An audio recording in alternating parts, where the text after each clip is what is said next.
The thing about it, a king don't chase a peasant. King chase kings. I want Joshua. Down to right forever winning.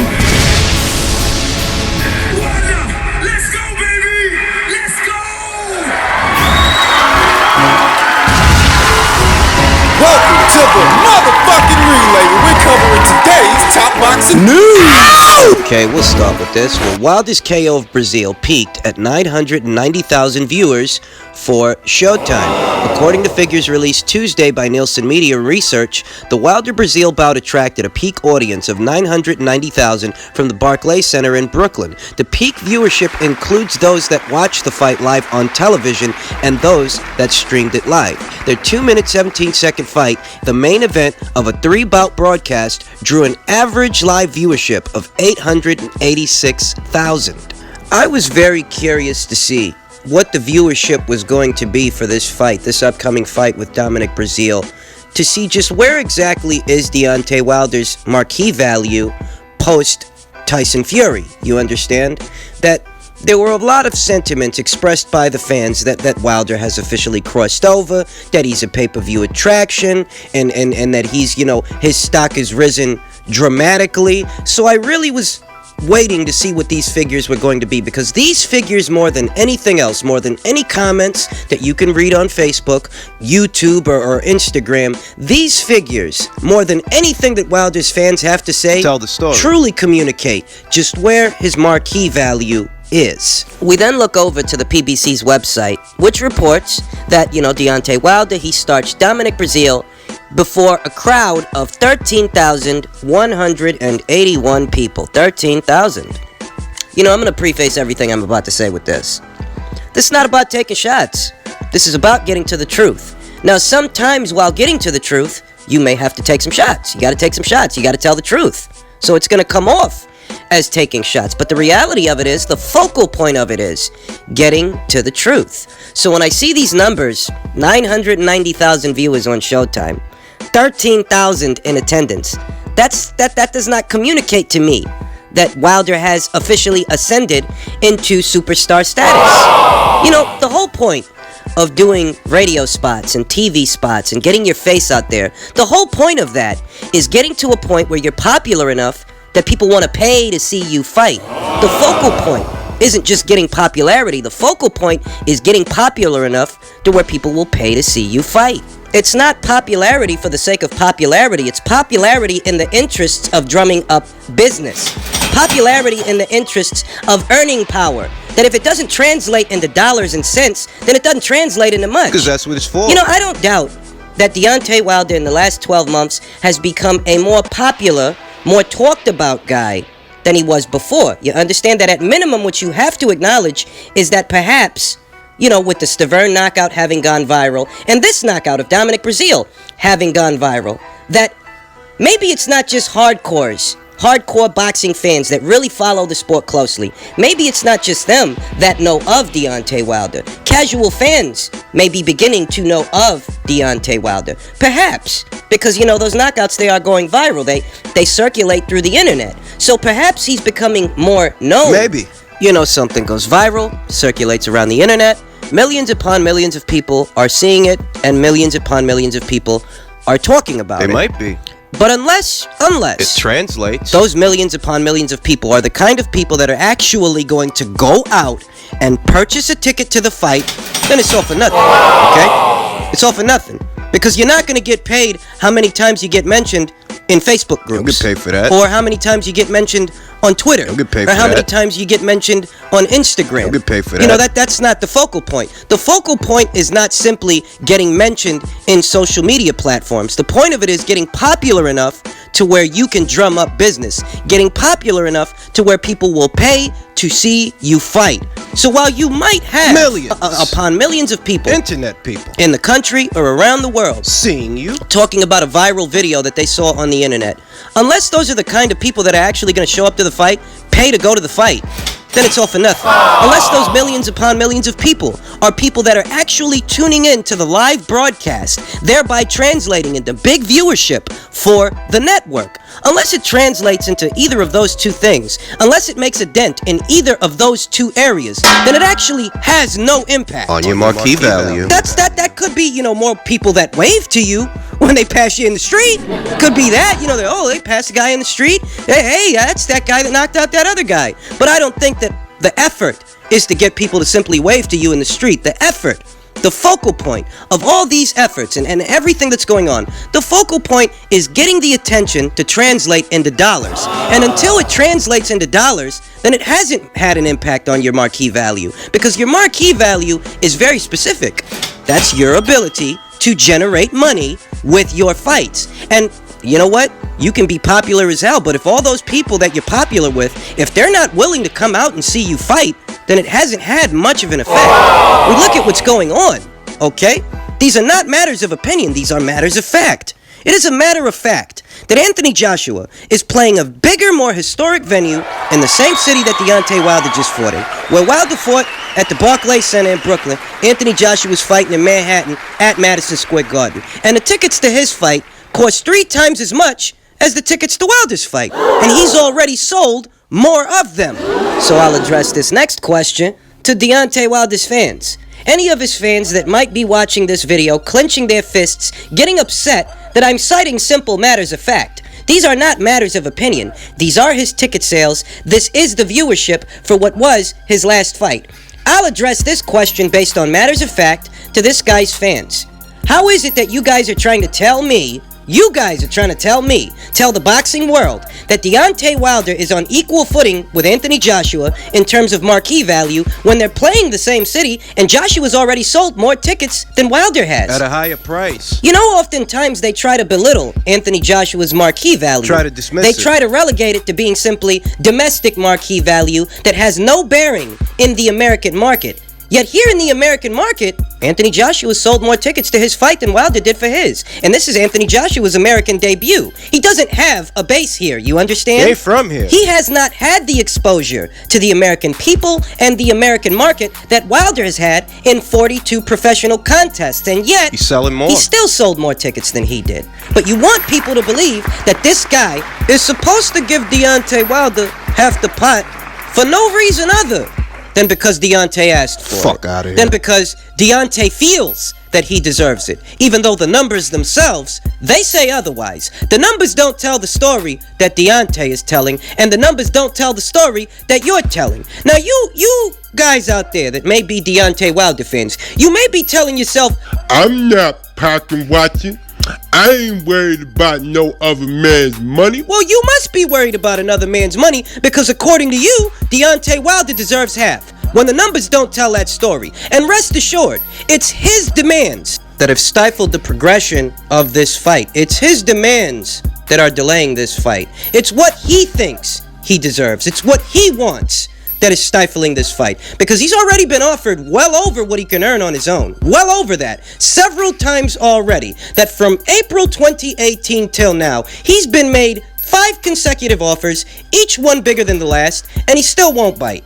Because his demands are unreasonable. They appear to be well in excess of those offers, even though those offers themselves are well in excess of anything that he can get on his own, even today. You know, it's funny. In the sport of boxing, it's a regular occurrence that the purses for a fight get reported.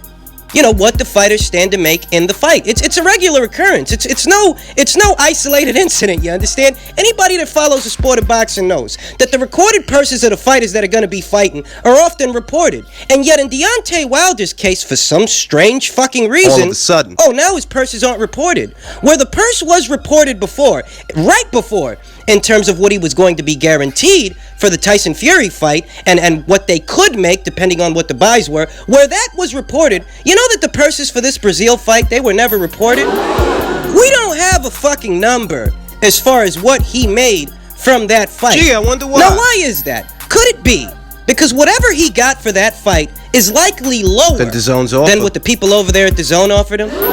I mean, what? We're supposed to believe that Showtime gave this guy $20 million to fight Dominic Brazeale? We're supposed to believe that? Get the fuck You know, out I of heard here. a lot of the cockamamie arguments that Wilder's fans tried to make in regards to that. Stupid shit. You know, they know, What? You don't think Showtime has $20 million? no, I do think Showtime has $20 million. But what I don't think is that they were going to give it to Deontay Wilder for that one fight.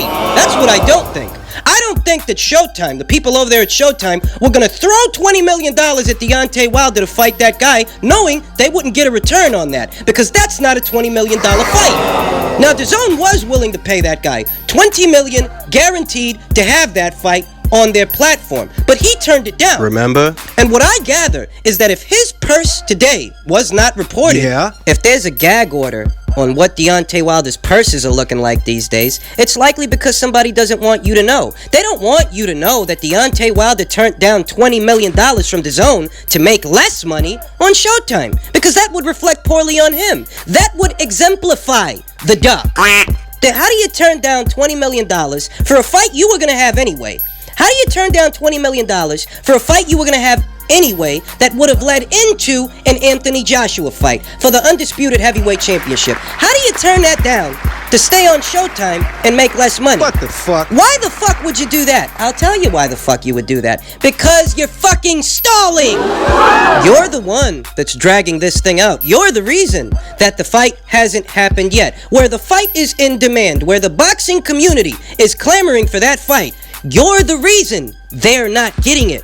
But you don't want to take the heat for that. You gotta disguise it. So you gotta hide certain shit. You gotta hide the fact that you turned down $20 million among other things. from DAZN to make less money on Showtime. You gotta hide that, because we all know that it wasn't just $20 million they offered you. It was $100 million. That was just an incentive for you to go over there and fight Brazeale on their platform. That was just a showing of good faith. But that was going to lead into an Anthony Joshua fight. And you don't want that fight right now, if at all. You want to drag it out. You want to take your time, because you're hoping that the offers will just get bigger and bigger, because they have. From April 2018, from the initial 12.5 to the 20 million, to the 35% with a bigger guarantee, to the 40% with a bigger guarantee, to the $100 million DAZN just offered you, which you turned down. All the offers have become increasingly bigger over time, and you're hoping that they'll continue to get bigger over time. But that in effect makes you culpable of stalling them out. You're stalling. So any fans out there that are upset that they haven't seen the fight yet and probably aren't about to, you know who to blame. It's pretty fucking obvious. We talk about it here all the time.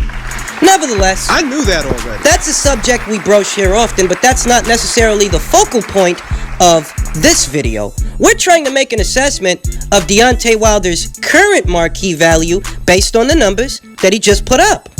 13,181 in attendance and something close to 1 million views on Showtime, something close to it.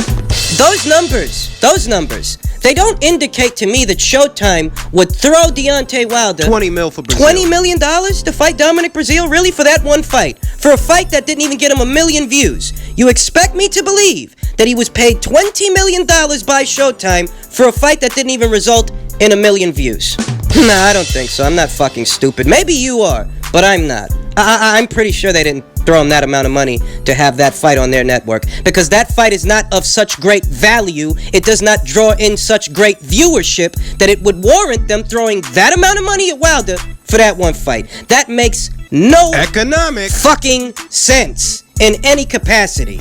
What's likelier than not is he's getting a little more than he was getting before. He's getting a little bit more per fight than he was getting before. Nothing to the tune of $20 million, but more than he was getting before. That's what's likelier than not. But in truth, he doesn't have JD's, Shelly Finkel, or Al Heyman to thank for that, because nothing they've done is what's resulting in these slightly higher purses. What's resulting in those slightly higher purses, to tell you the truth, is what he's being offered from Eddie Hearn, from Anthony Joshua, and in that way he actually has them to thank For the increase. for what could be any nominal increase in what he's getting per fight. Because it's their offers And their fighter. that are having the biggest impact on his purses, whatever his purse is today. That if it is slightly more than usual, Slightly. it's as a result of what you're being offered. Not the work that your team has put in for you, so much as what other people are willing to pay to have you fight. Specific to this conversation, what other people are willing to pay